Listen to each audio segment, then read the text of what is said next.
Welcome to Nitpicking Nerds with Theros Beyond Death. Just around the corner, we're going to do what we do when these new sets come out. The 10 best cards for EDH. / Commander.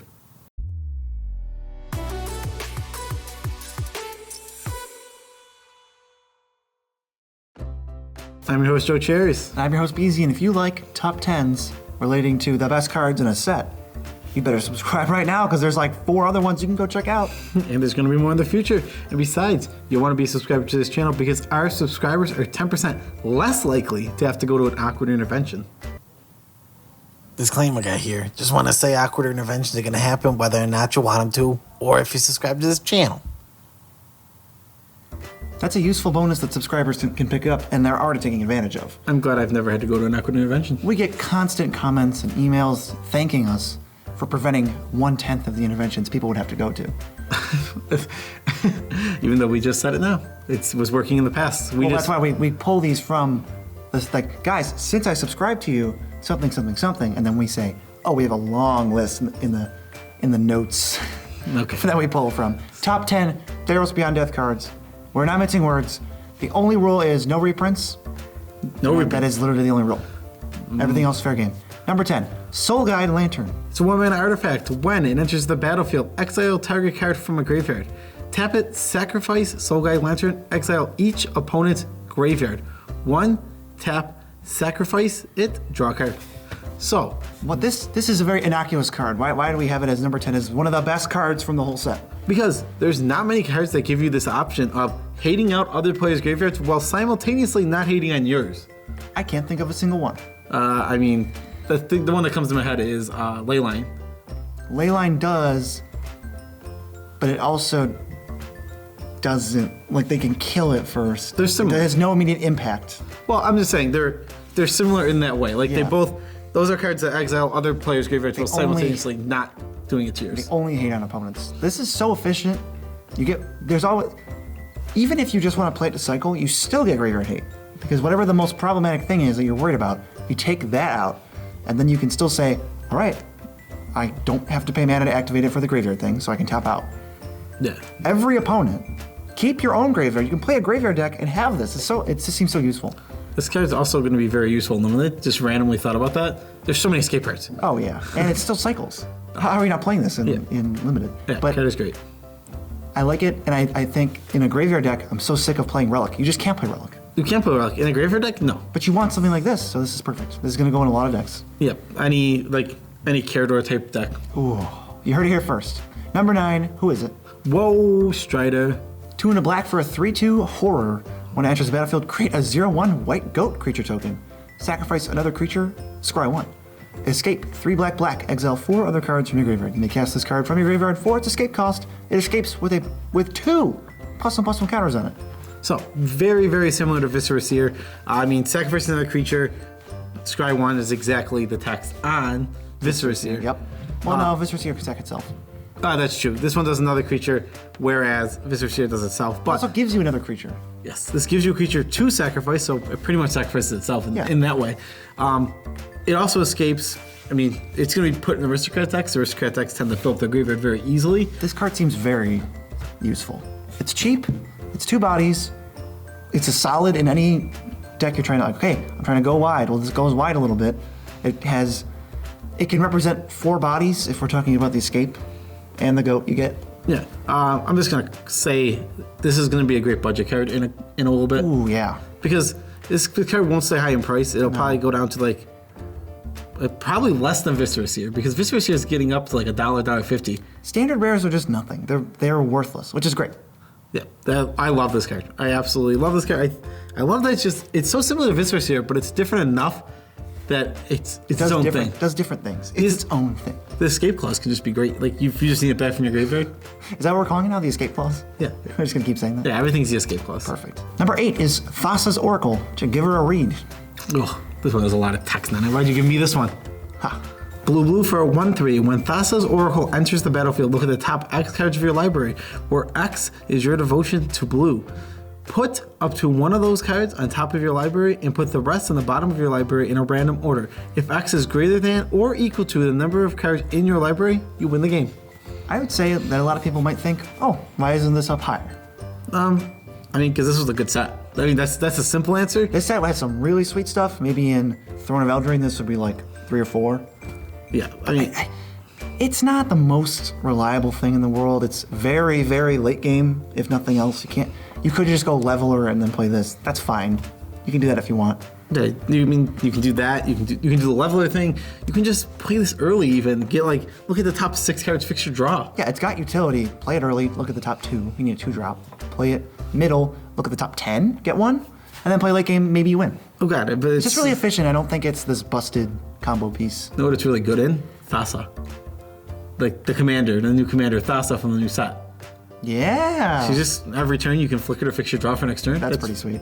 That's I like that one a lot. Yeah. Number 7. Chesson Champion. 2 and a green for a 1/3 human warrior. Constellation. Whenever an enchantment enters the battlefield under your control, put a +1/+1 counter on Chesson Champion and draw a card. Oh, so this is an enters the battlefield one and not on cast. There's only 2 of those, right? Enters the battlefield is better for enchantresses than cast. I'm going to say it right now. Even though they can kill your enchantress in response to casting it and you won't draw a card. But so many more things flicker enchantments. Grave them back from the graveyard. Copy them, flicker them, whatever. There's that you want the ETB. There's that one that comes in as a copy, and on your upkeep you can flicker it. Estrid's Invocation? Yeah, that card's real good. It's real good with this card.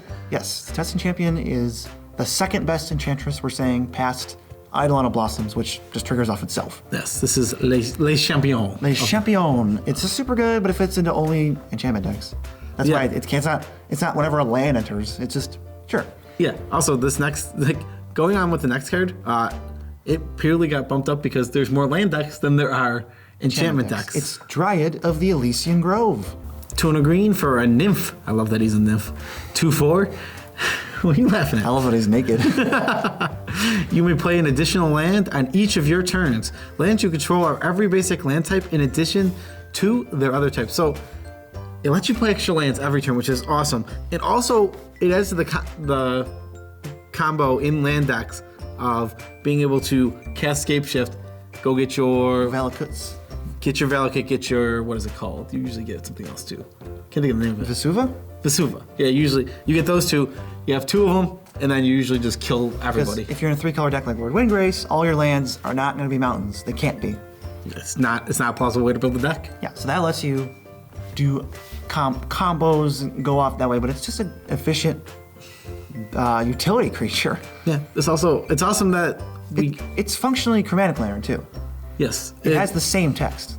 Oh, it is just Chromatic Lantern. It's just like you said, they get all the land types, so it could be bad for you. Look out for Shieldred attacking you through with Swamp Walk because you have swamps. Yeah, but no, it's the same. If people think Chromatic Lantern looks so flashy, I think that card is not even that good. Until you get until you get blown up by something like Flash Fires, destroy all planes. No! Boil. No! They got me. Make sure to have a artifact or enchantment destruction at instant speed ready to destroy your own Dryad because you will get annihilated by Swamp Walk. Or Tsunami. Or Tsunami. Number 5 is Nyx's Lotus. It's 4 mana for an artifact that enters tapped, and you can tap it for any color, and you get that much mana equal to your devotion to that color. So, if this card didn't enter tapped, I think this is number 1 on this list. If this card didn't enter tapped, it is number 1 on this list. But it enters tapped because Wizards is reasonable. I don't need another commander staple on my hands. This is fine. This is really good. Efficient mana, made to produce mana. I would say this is a commander staple in 1 or 2 color decks. 1 color decks for sure, 100%. You'd be hard pressed to tell me this isn't your deck. Maybe unless, not green. Oh, even green. It's so much mana. How good is Maybe not. Well, in green, if you're playing this, you're already playing the 1/4 for 4 with the same text. That it's Devotion to Green. Karametra's Acolyte. And that's just better because you can untap it and bounce it and stuff.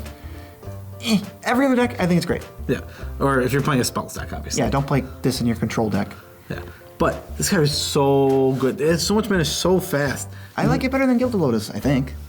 I know. It depends on, again, it's purely a deck based thing. Yeah. Because obviously, Gilded Lotus is going to be better in your 5-color deck. Yeah, I guess. Still only adding 3 of 1 color. That's really awkward. Maybe it's not. It probably is. I guess Nyx's Lotus is terrible in your 5-color deck. That's not what we're here to talk about. We're here to talk about number 4. Nightmare Shepard. This is the low 5 demon. The low 5 demon. 2 black for a 4/4 flying enchantment demon. It's also a creature. Whenever another non-token creature you control dies, you may exile it. If you do, create a token that's a copy of it, except it's a 1/1, and it's a nightmare in addition to its other types. Oh, What a cool ability! there's so many cool things that you can do with this. I mean, you get to sack, even if, like, an Ulamog, exiling instead of having it shuffle away, now you have a 1/1 Ulamog with Annihilator 4. How good is that? That's really weird. It's still an Annihilator 4. Because it's the exact copy, except it's a Nightmare. It's an Eldrazi Nightmare. It's an Eldrazi. Why do you say Nightmare with an I? Nightmare. I don't know. Or with 2 E's. I don't know what you're doing. I think this card's really sweet. It's a play on. It reminds me of Pawn of Ulamog and Sifter of Skulls. It gives you the 1/1 when things die, but this 1/1 is very dependent on what you're actually sacrificing. What is dying? Yeah, it literally just depends on what is dying. This might be better in decks where you're trying to sacrifice, where you're not necessarily a sacrifice deck, but you have big creatures that you want to protect, and you hold up something like, oh, High Market. So I'll respond, and I'll just, if it's going to die, nope, I'll just get another one. Something else that makes this card really good is it's a trigger when it hits your graveyard. Yep. So you get death triggers. You do get death triggers. So something like an Ashen Rider, you sacrifice Ooh. an Ashen Rider, get the death trigger, exile something, then exile it to the demon, comes back as a 1/1, exile something else. What were we talking about? Every commander would be better as a 1-mana 1/1? Yeah. This gives you the 1-mana. This gives you the 1/1. It's just like the playable version of Soul Separator. That card was cool, but it sucked. It was cool, but This is a much more playable version than that. I think it's deserving of number 4. Oh, it just fits in Aristocrat deck so well. Fits in like, what's his name? Razaketh? Those type decks. It fits in Kali of the Vast. It's a demon. Oh, Hey-oh. This card is silly good. It's an enchantment for enchantment matters stuff. It's all around sweet. Enchantments don't tend to matter. Who cares? That's just an extra bonus. I- Like, if I could choose to make all my permanents like artifact creature enchantments, I just would in some decks. Like, I would just do that. Then they all get shut off by What, Vandal Blast? yeah, Vandal Blast. Whatever. Take that, you idiots. That card just gets real good. Number 3, top 3 cards of the set. Knightleys Intervention.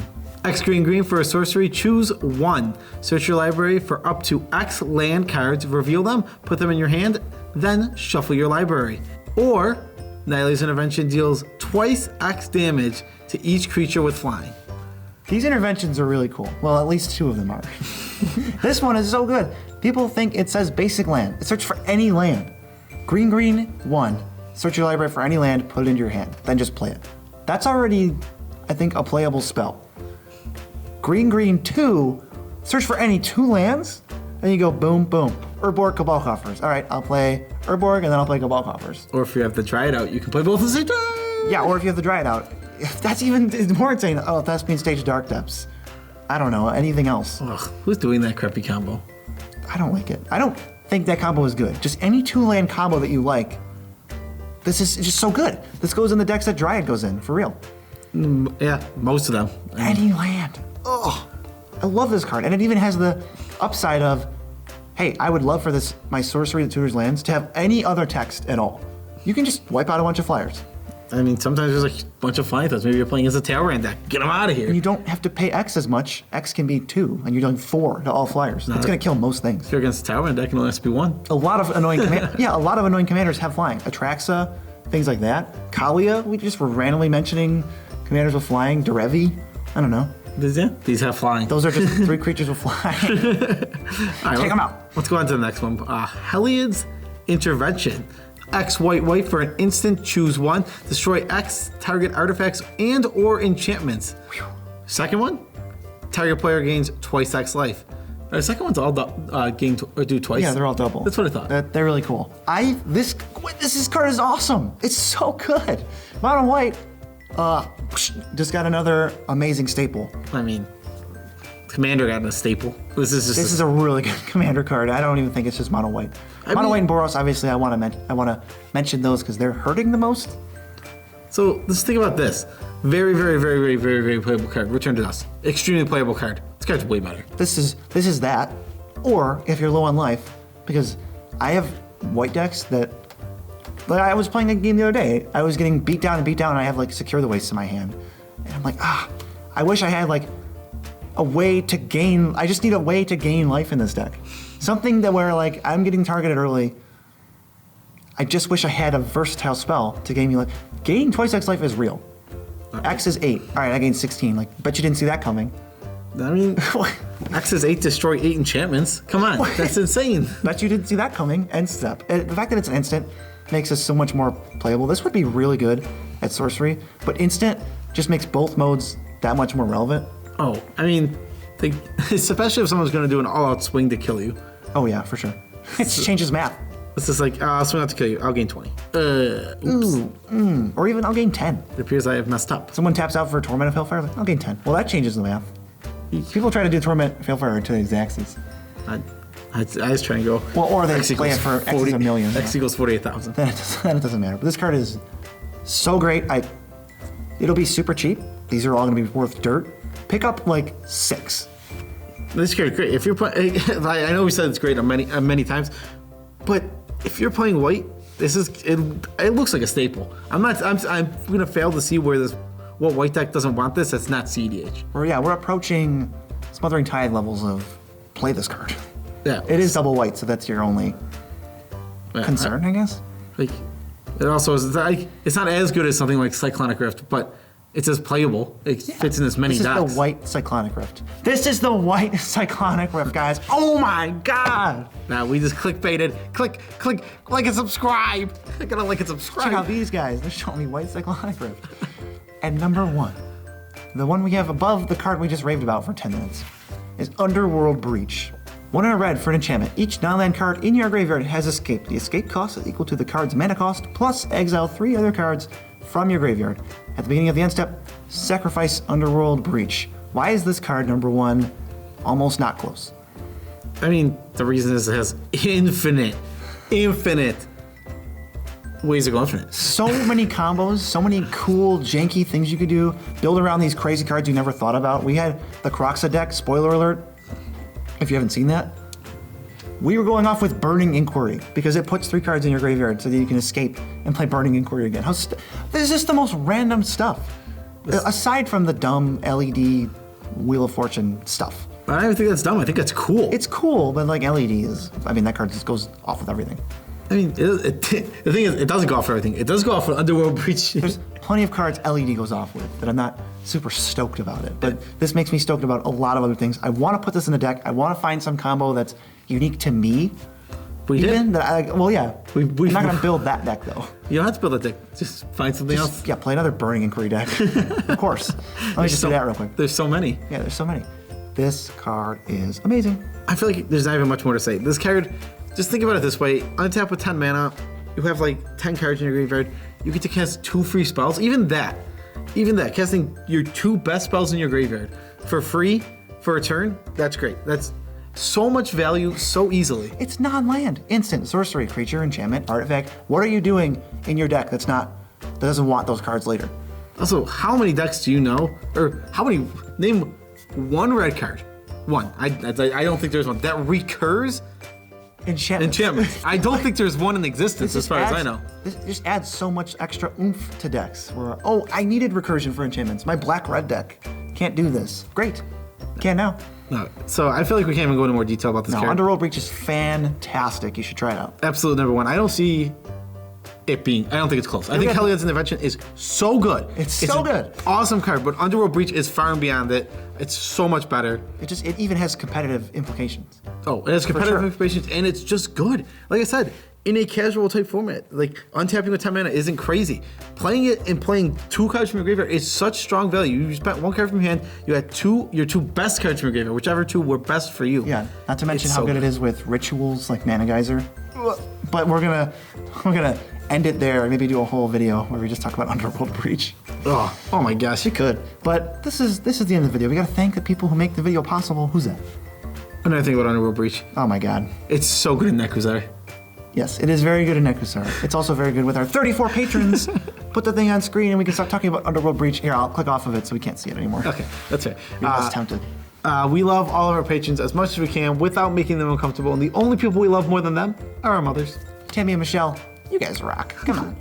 You guys are great. You guys are the best. We love you enough to make you uncomfortable. That's why 0% of the Nitpicking Nerds profit goes to our moms.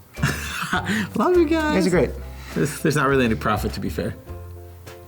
We do all right. It's not profit. It all just goes back into the channel anyway. Yeah. And you can support us at patreon.com/user/nitpicking nerds or by checking out these cards in the description in the link. TcgPlayer affiliate link. They love us. They love us more than any other content creator. That's why they don't give this link out to just anybody. It's our link with them. Check it out. Buy cards. Support the channel. Give us a little kickback. It'll be great. It'll be great. And if you can't support us monthly on patreon.com/user/nitpicking nerds, you could give us a one-time donation, which is basically a virtual tip jar. Buymeacoffee.com. The link is now in the description of every video. Right below the Patreon. Just chuck $1 in there. Whatever. Why not? You don't have to. I'm just saying. If for now, you can give us money anyway. You can spend only money on yourself and give us to us through TcgPlayer, patreon.com, monthly, buy me a coffee, one-time tip. It's great. Yep. And every single one of these people is appreciated. We need this new camera. Is awesome. We're getting closer and closer to gameplay every day. More mics, more gameplay. Like, I want to do these things. Yes, new mics. So the next step, this audio is getting boosted as good as we Even can. better. The video got, now the audio's got to get. Yep, that's the next step. All right, so peace out, Tribe Scout.